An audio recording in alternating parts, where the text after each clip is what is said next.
in my case, my symptom were these nightmares, but it can be making the same bad choices.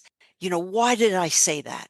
Why did I do that? I think that all of these things, when you untangle them, you find needs that went unmet usually for the kind of nurturing and understanding that we haven't gotten. In my case, in this very normal and really wonderfully well motivated parents, they themselves were very unhappy people for very good reasons, and they were wrapped up in themselves.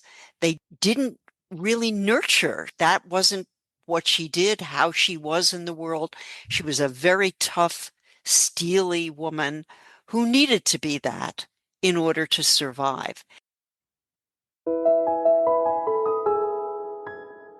Welcome to Linda's Corner, where we bring more hope, healing, and happiness to the world. My name is Linda Bjork, and today we're going to be talking about psychoanalysis. I'm delighted to welcome Dr. Joan K. Peters.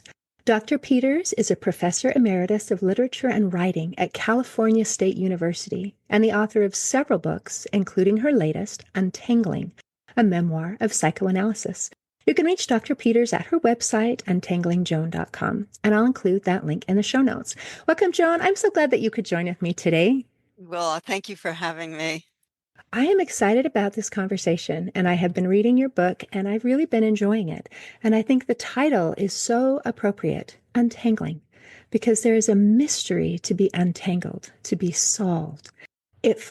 From the outside, it looks like you're living a fairly normal life.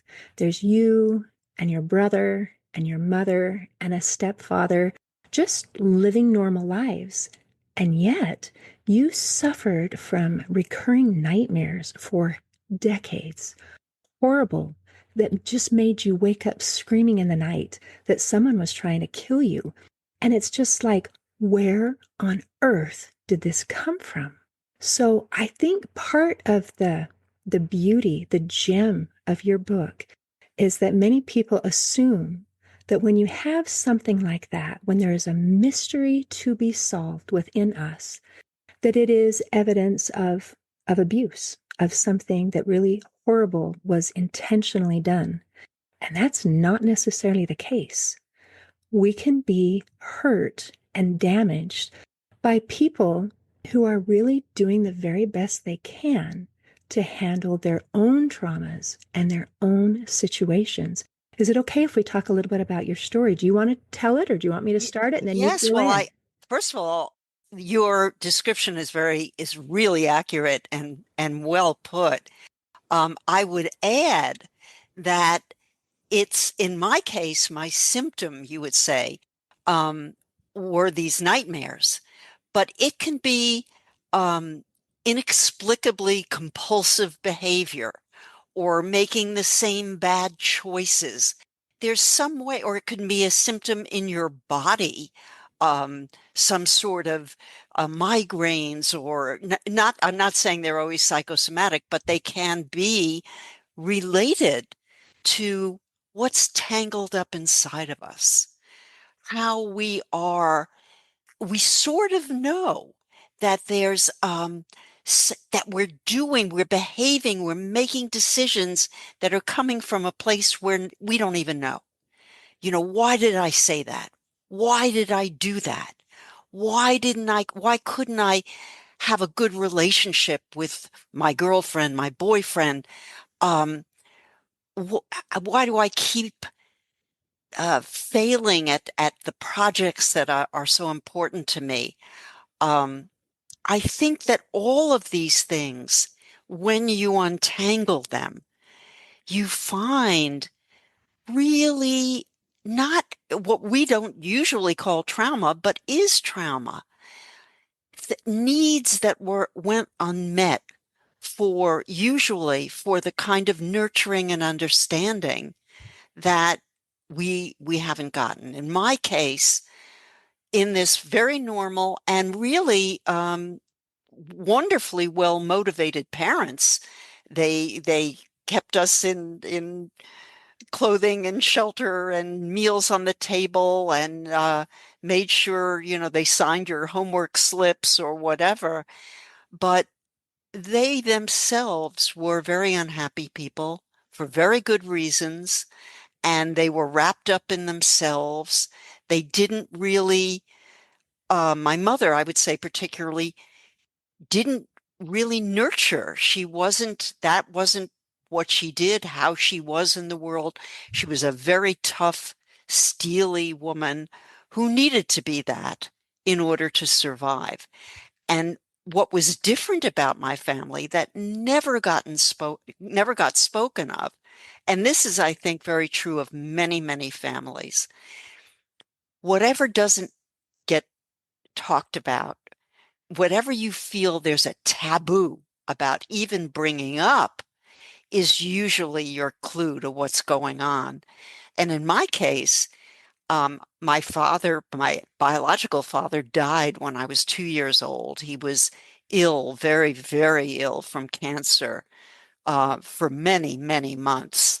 And that diagnosis began when I was born. So you can imagine, all that was going on. My mother was 24 when I was born. She didn't have separate financial support.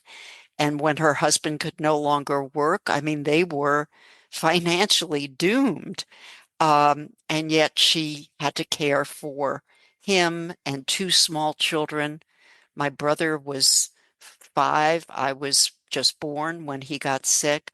So, um, for very good reason, she became steely and rather distant and wrapped up in her own fears about the future, about keeping us safe.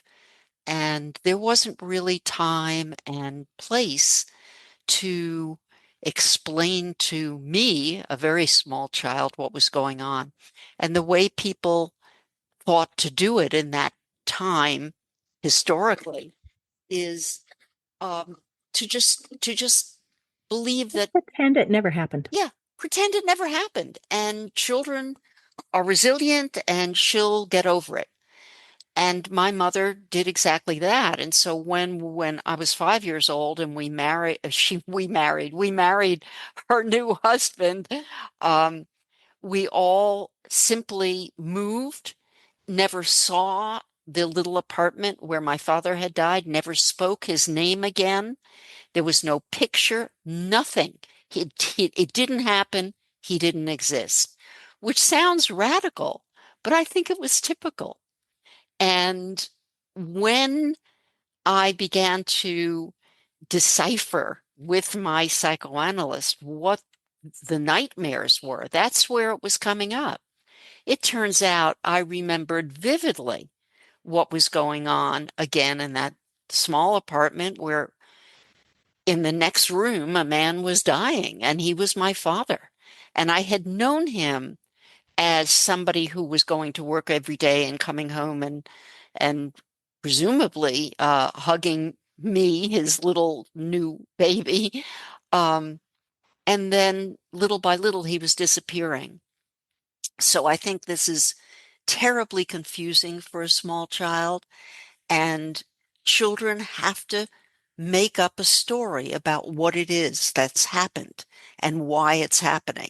And usually the child blames themselves. So for me, I just felt like um, people disappear. There's no permanent connection, no bond, particularly because my mother was rather distant woman. So I really felt like I was very much alone, and my brother was my everything. But he was a little boy, and he had to do his own growing up. So what he could give, I mean, he couldn't be my parent, and he really tried to protect me.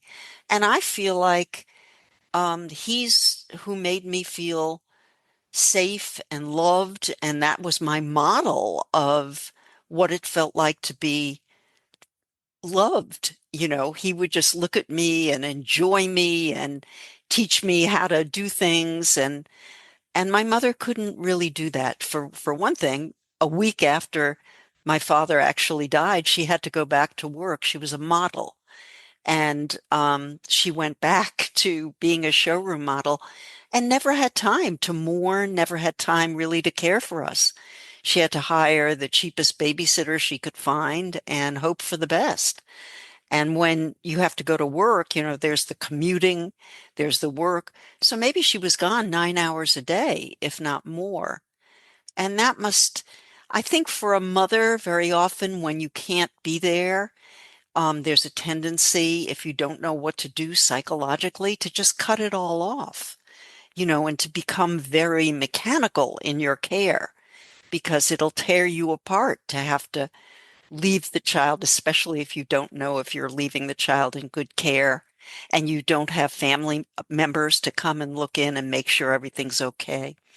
So I understand what her distress was, but I think when people don't know what their why they fall into depressions or why they're so anxious, I think it goes back to these very early experiences where, in my case, I was deeply, profoundly insecure.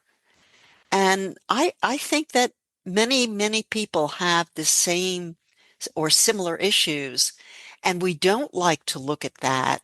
We keep it hidden from ourselves unknowingly because it's shameful in our culture to feel vulnerable and needy and dependent, and all of those childhood needs that don't get met follow us into adulthood. Um, and I'm somebody who really thinks that thinking psychoanalytically, even if you don't go into psychoanalysis, can be so helpful in understanding who you are, why you are the way you are, and what you can do about it. So, yeah. Thank you for sharing. Boy, there's so many things to talk about, so many things that you brought up. I think when it all comes down to it, we all create stories. Yes. Create a story. And the story is so helpful because it helps us to be able to explain things that we don't understand.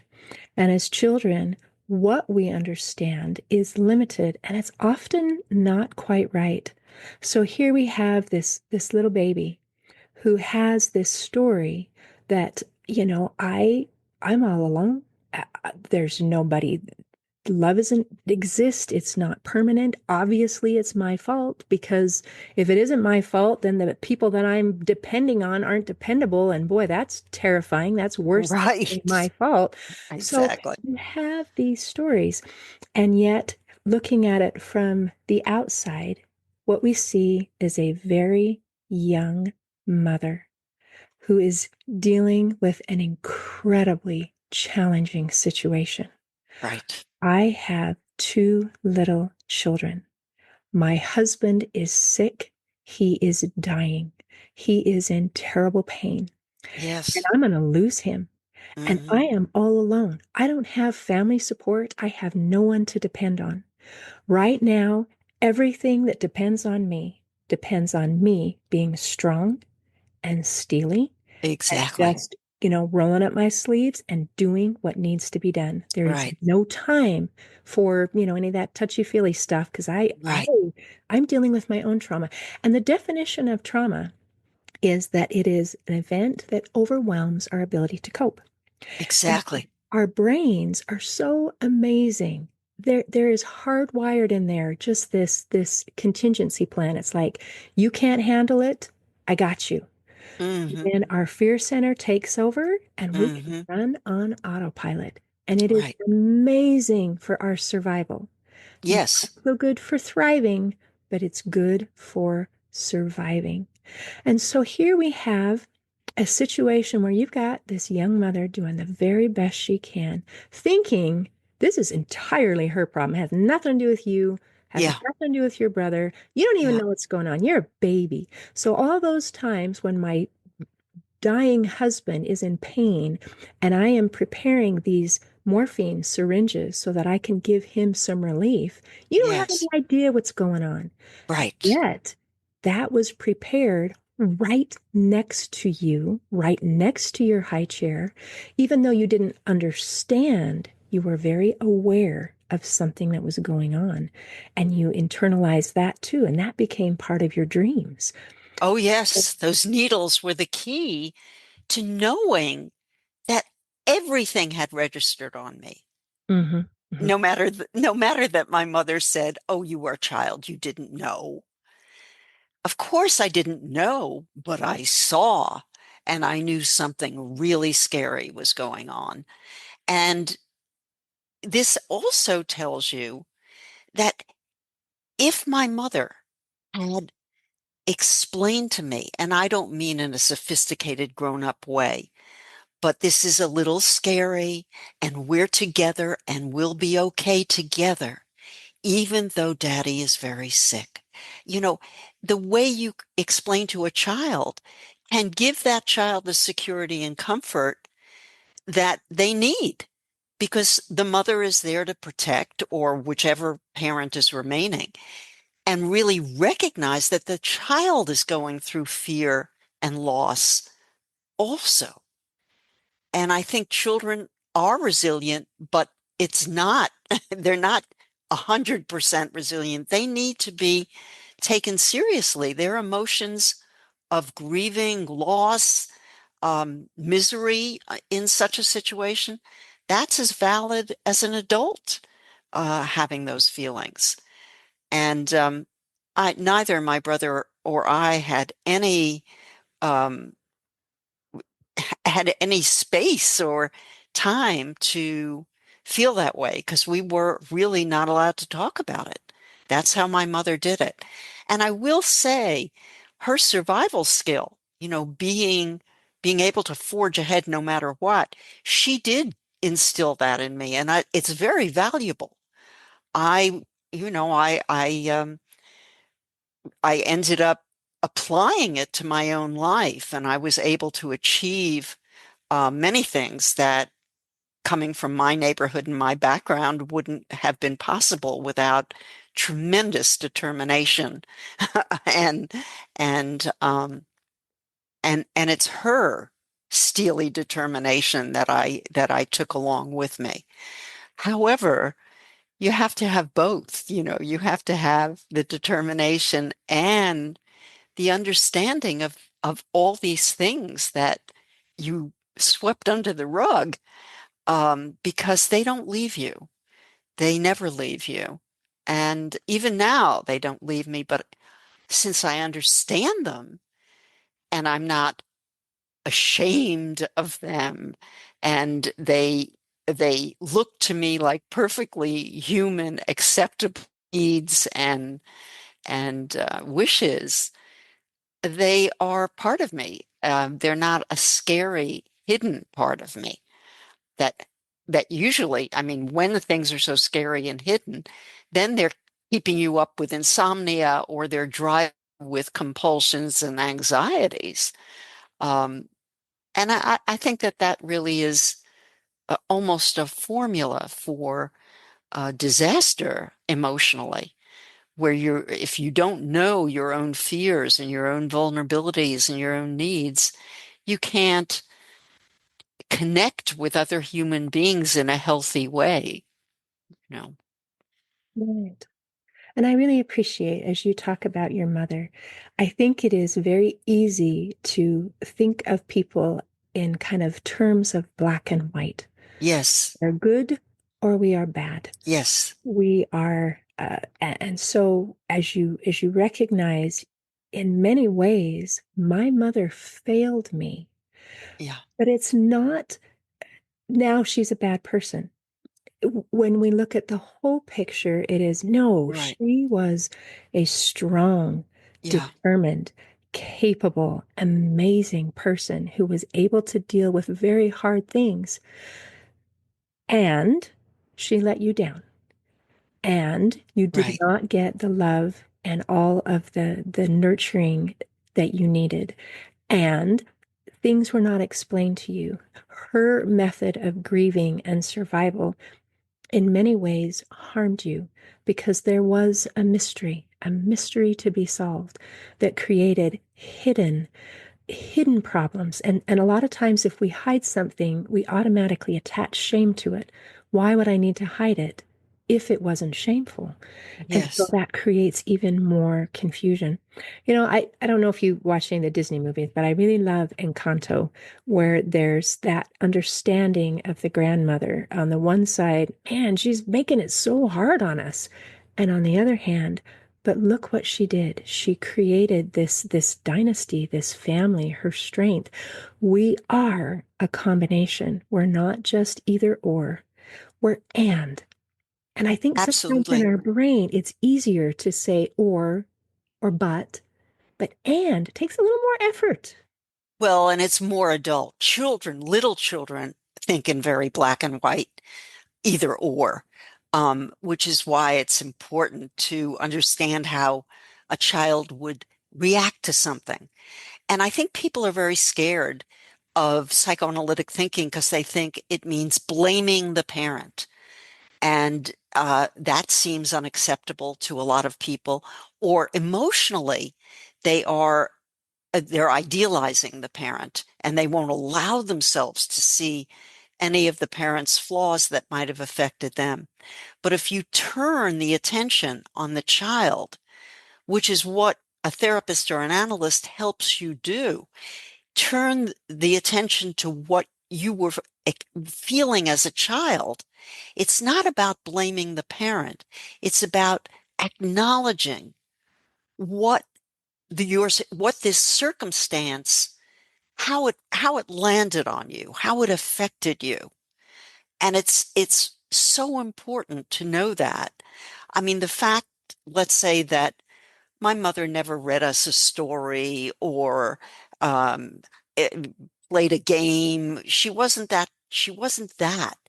But it was, in fact, because she was depressed and preoccupied and exhausted from work. And I think that I still have to look at what it felt like never to be, hugged and rocked and read to, and maybe had a song that somebody sang to you, that those were immense deprivations, in fact. I would go to see a movie and look at in the movie how, in one movie, for example, a mother brushed her little daughter's hair as as she was putting her head in her lap. The mother had, it was so loving. And I when I went home, I got my brush and I put my head in my mother's lap as she was watching TV and gave her my brush. And I thought, she'll brush my hair. And she, at the end of the program, she said to me, "What am I doing with this brush in my hand?" And I mean, that was my childlike way of asking her to behave lovingly towards me. It's not enough to just say, "Love you," which she didn't do either, but that I didn't, I saw it in the movies. I saw it occasionally in the home of a little friend. I saw once I went to have a sleepover and the parents asked the little girls, there were four of us, if we would put on a show for them. And I could see how much fun they had watching us. Well, that never happened in my house. They didn't, and the sadness that they as parents missed the pleasure of that, of enjoying and playing with your children. And I think, again, the more you understand the effect that has on you, the less you blame the parent because you see how much they missed. You see how fraught their own minds were, because it's the most natural thing in the world to play with children and to hug them and kiss them and all of that. So, and I think also a lot of this came up for me when I was raising my daughter. And I would be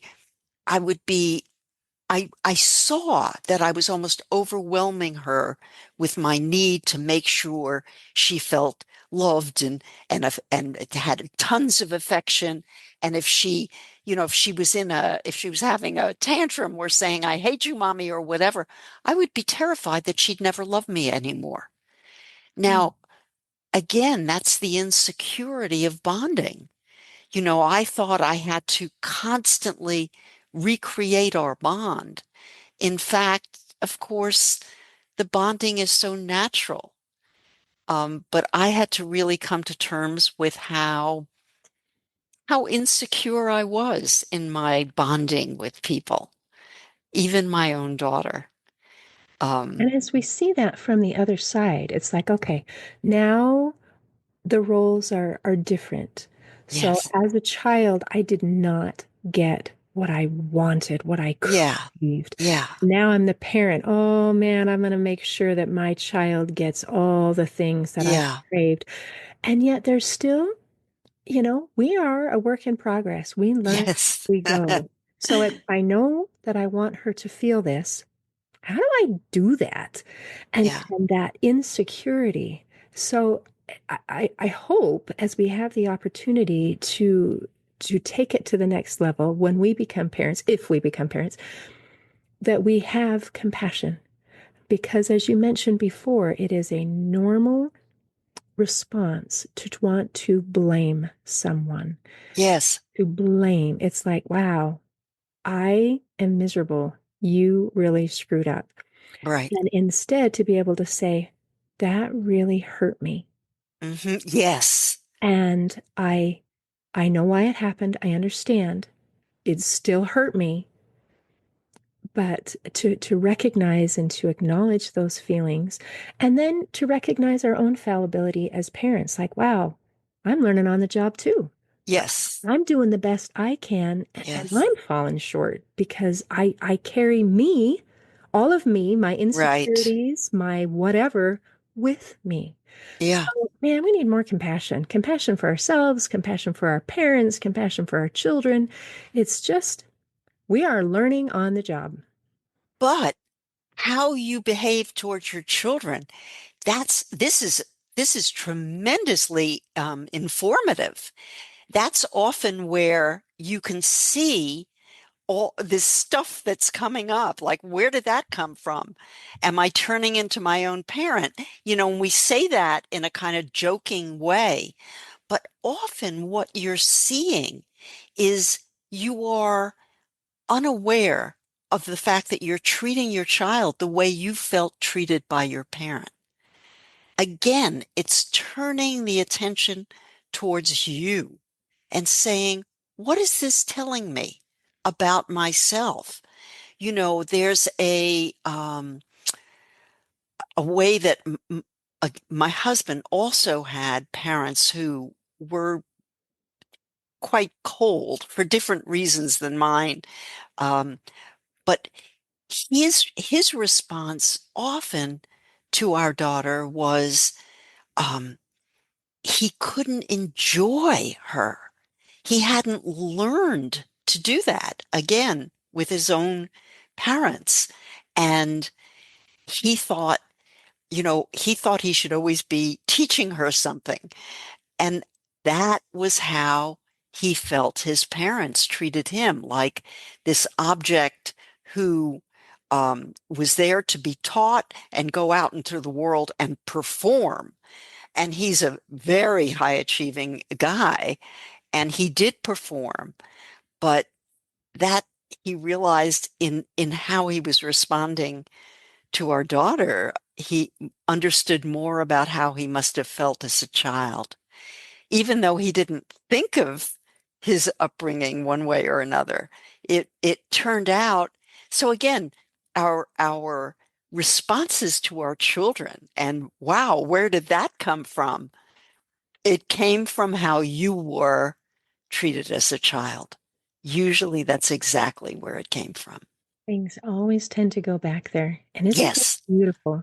As we're having this conversation, some of our natural knee-jerk responses to whatever we're feeling, whatever we're thinking, whatever we're experiencing are shame Yes. or blame. Yeah. And we're encouraging a different response, and that is get curious. Yes.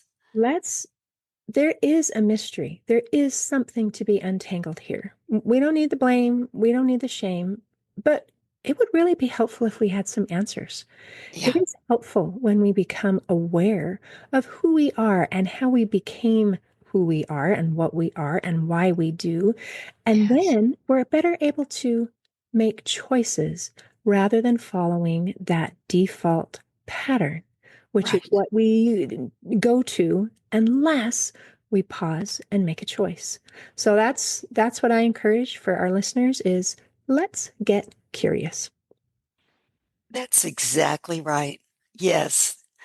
I couldn't have said it better. Thank you. Thank you. Joan, is there anything else you want to make sure that we cover before we close today? Well, I would just add one thing, and that is my understanding how my early life affected me finally gave me access to my mother in one conversation where she again said it all happened to her and she and we didn't know a thing. I said, Mom, it happened to us too, and held her hands while I was saying it. And she looked at me and said, I didn't know. And that my heart opened up. And I think so did hers in that moment. So far from blaming, it can, knowing how your parenting affected, your parents affected you, can actually bring you closer to them. That is beautiful. You provided quite a service there because it sounds like for her entire life, she felt alone, Yes, carrying this burden alone. And even to recognize, even though it hurt, we're carrying a burden. It's a burden we're carrying, yes, but we're carrying it together. I'm not that's right. alone. And that makes all the difference, I think. Oh, Yeah. thank you, Joan. This has been delightful. Thank you so much for having me. It's been It a has been delightful to me too. In closing, I'd like to share a quote by W.H. Auden. He said, "The center that I cannot find is known to my unconscious mind." Today, I invite our listeners to solve the mysteries of their unconscious mind. See you next time on Linda's Corner. Thanks for tuning in to Linda's Corner podcast. If you enjoyed this episode, please subscribe and share it with your friends to help us inspire even more listeners. Be sure to visit hopeforhealingfoundation.org for free and affordable resources to help you overcome life's challenges. And explore healingbreathworkdetox.com, where you'll find transformative tools for deep inner healing and lasting change. Also, don't forget to check out my books, Crushed, A Journey Through Depression, and You Got This, an action plan to calm fear, anxiety, worry, and stress. Your journey to hope, healing, and happiness starts here.